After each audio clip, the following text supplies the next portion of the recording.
Seigneur.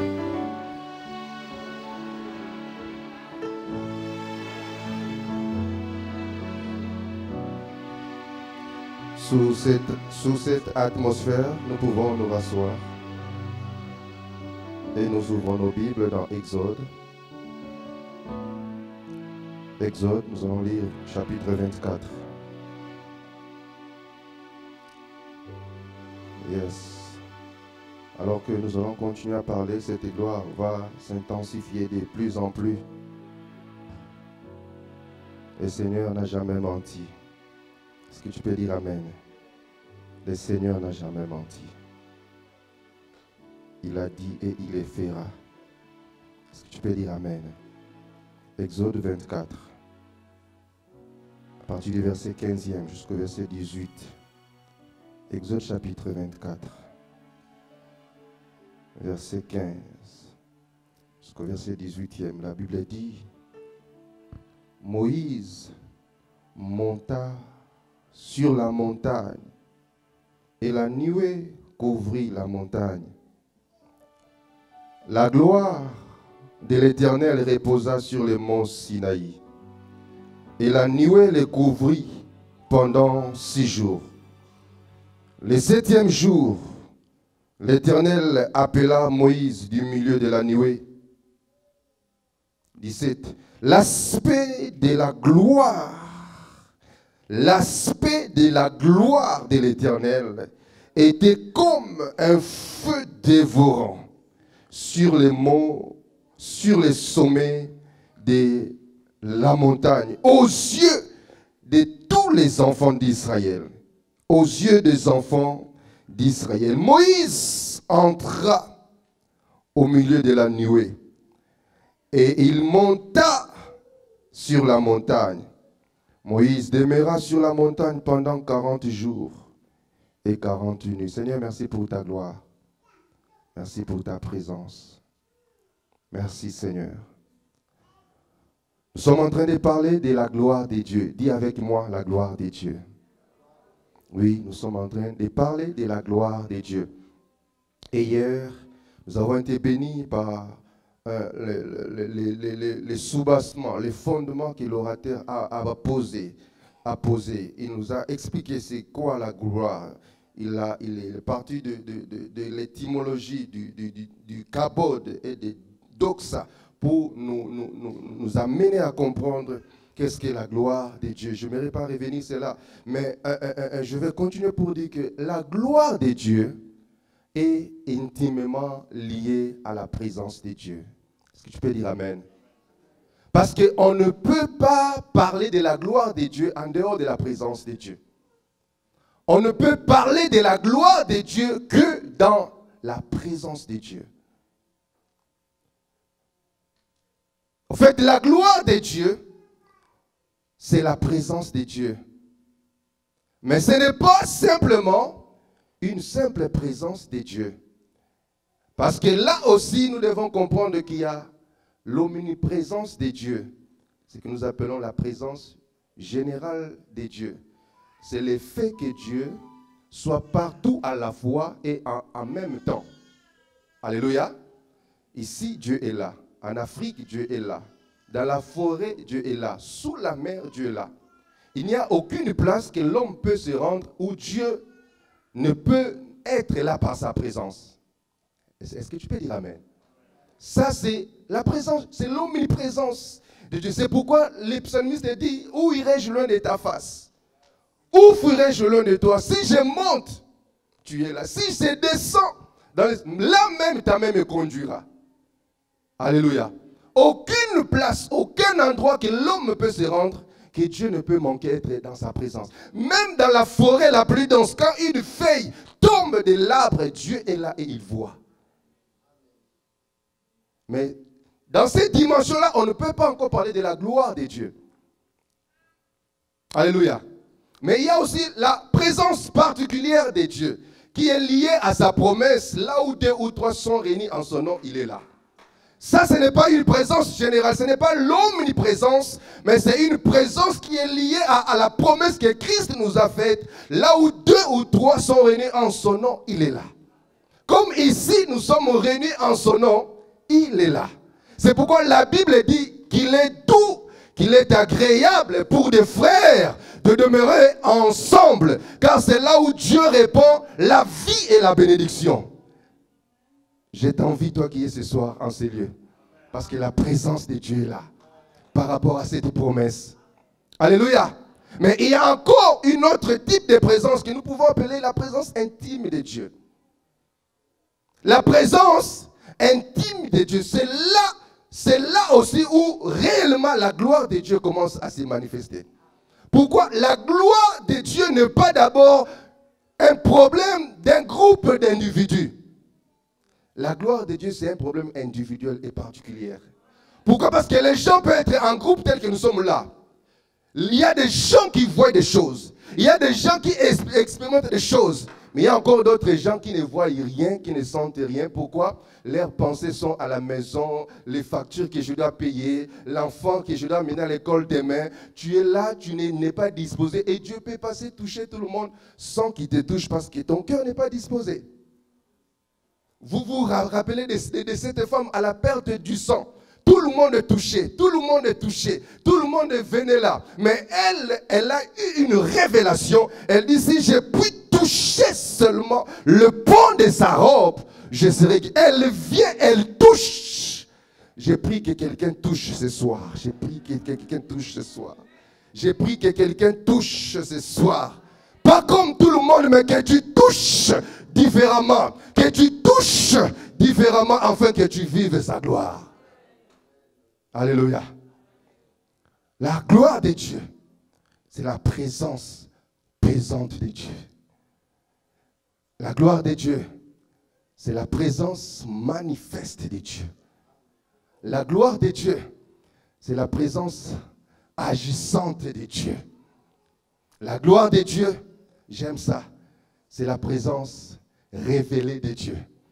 Parce que notre Dieu, il se cache. Mais il se révèle aussi.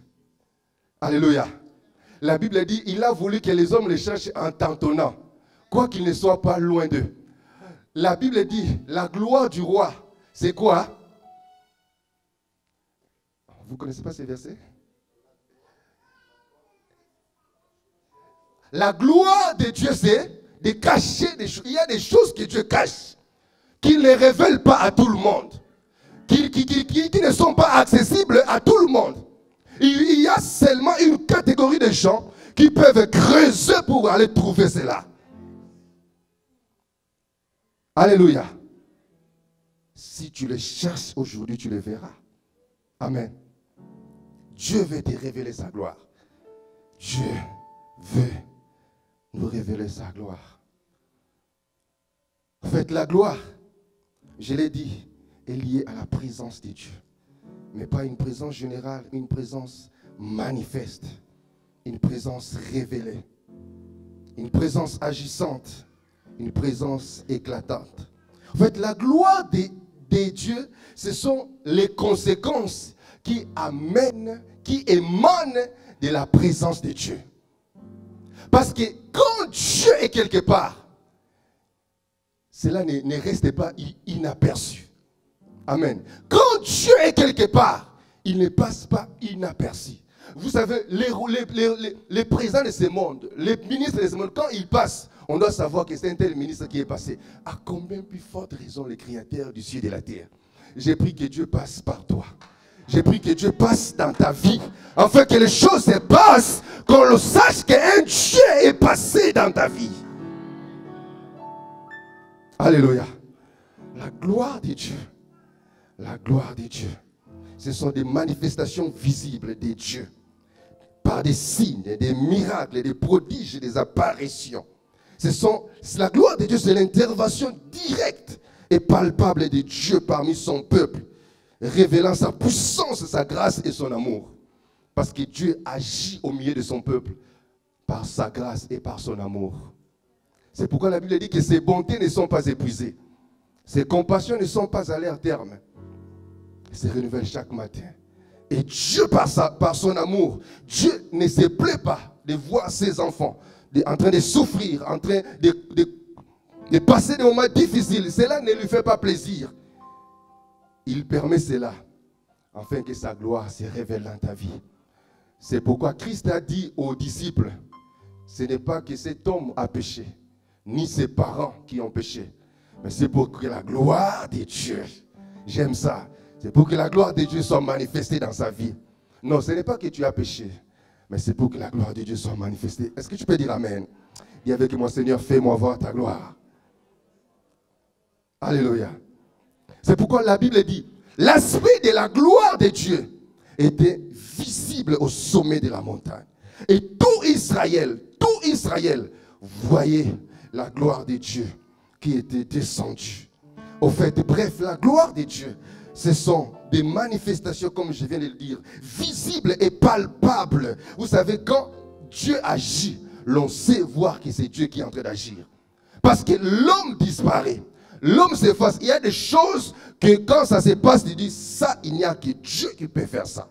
Ça, il n'y a que Dieu qui peut faire ça. Ça, il n'y a que Dieu qui peut faire ça. Alléluia. Il y a même des choses où les médecins te consultent, et ils te disent que ton cas est désespéré.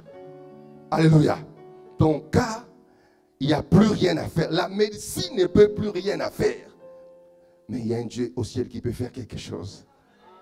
Alléluia. Nous avons entendu des témoignages des femmes avec des trompes arrachées. Les mêmes médecins qui ont arraché des trompes, les mêmes médecins consultent et disent, mais comment c'est possible que tu es tombée enceinte? C'est moi qui t'ai fait l'opération, c'est moi qui ai arraché. Mais je suis confus, je n'arrive pas à comprendre. Oui, tu n'arrives pas à comprendre parce que c'est Dieu qui est en train d'agir. C'est la main de Dieu qui est en train d'agir.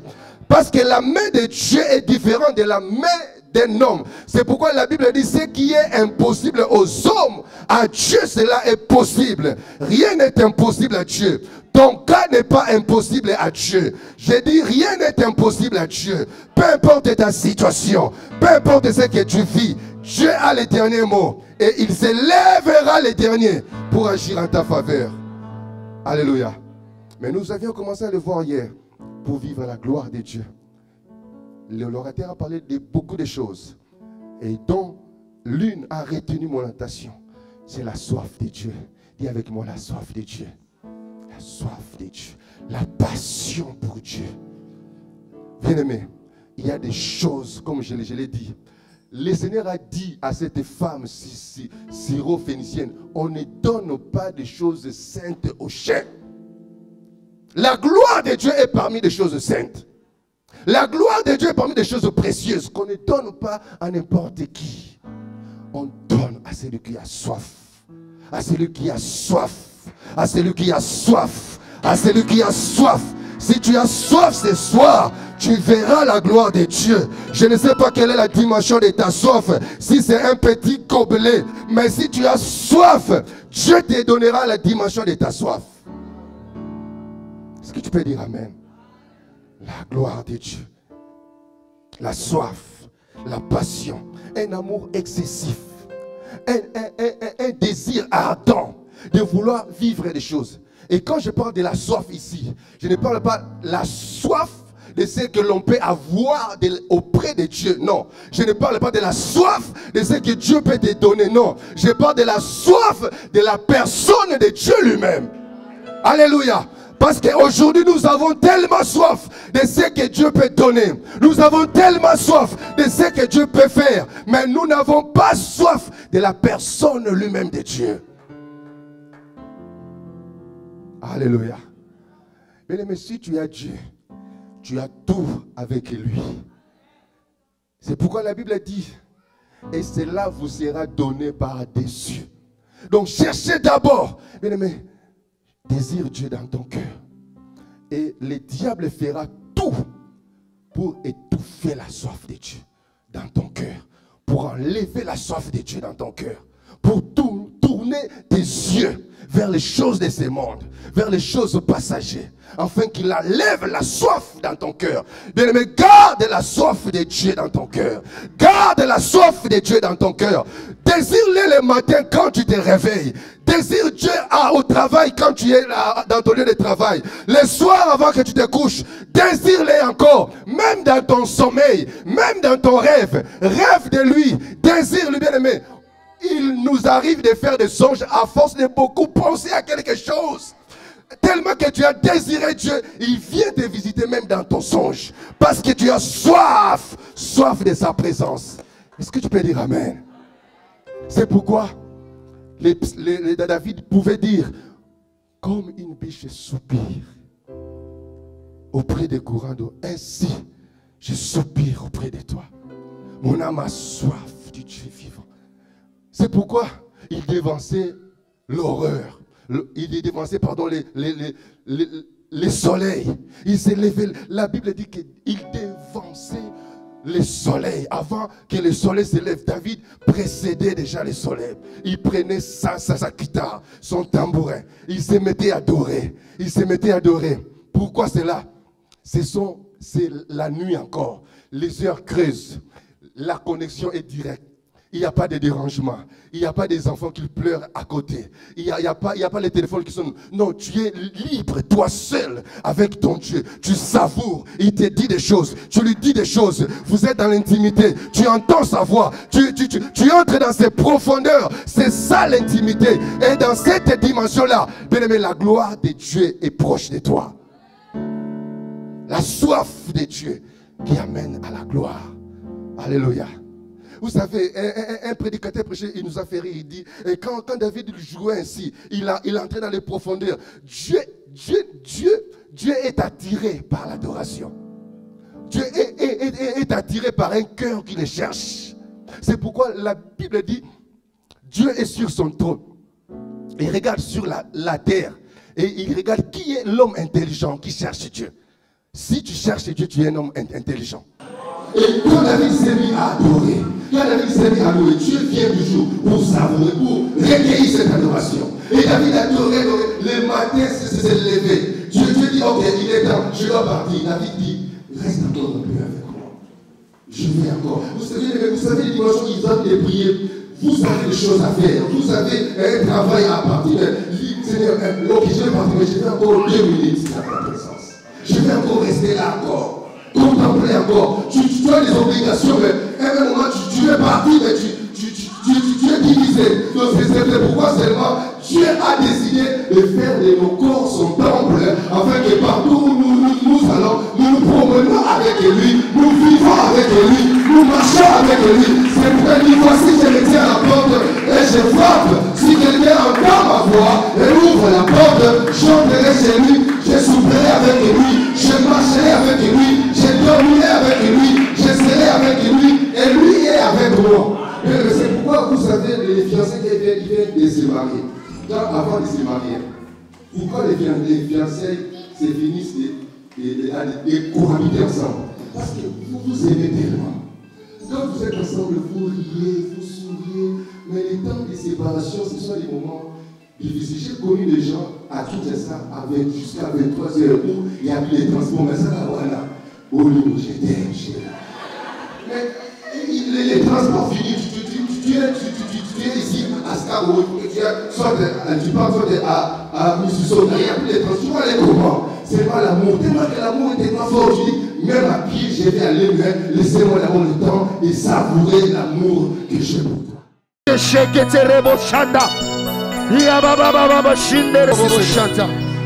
Tu es guéri et tu es visité.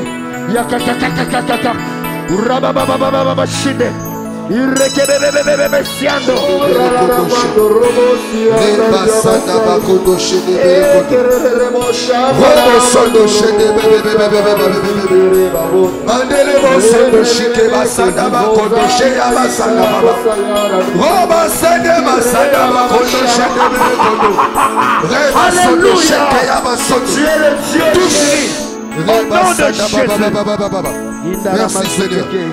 Merci Seigneur pour la guérison. Merci Seigneur. and cause your rain.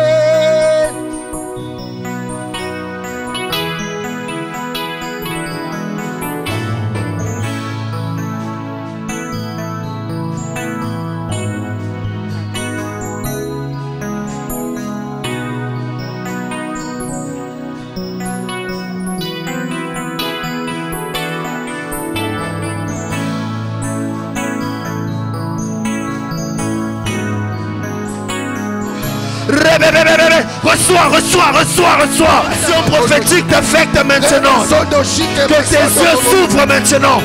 Il y a 4 personnes exactement. J'en ai vu même 2 qui ne sauront pas se tenir debout, qui seront secoués. Cette onction va te toucher. 1, Merci Seigneur. 2, 3. Donc je le touche.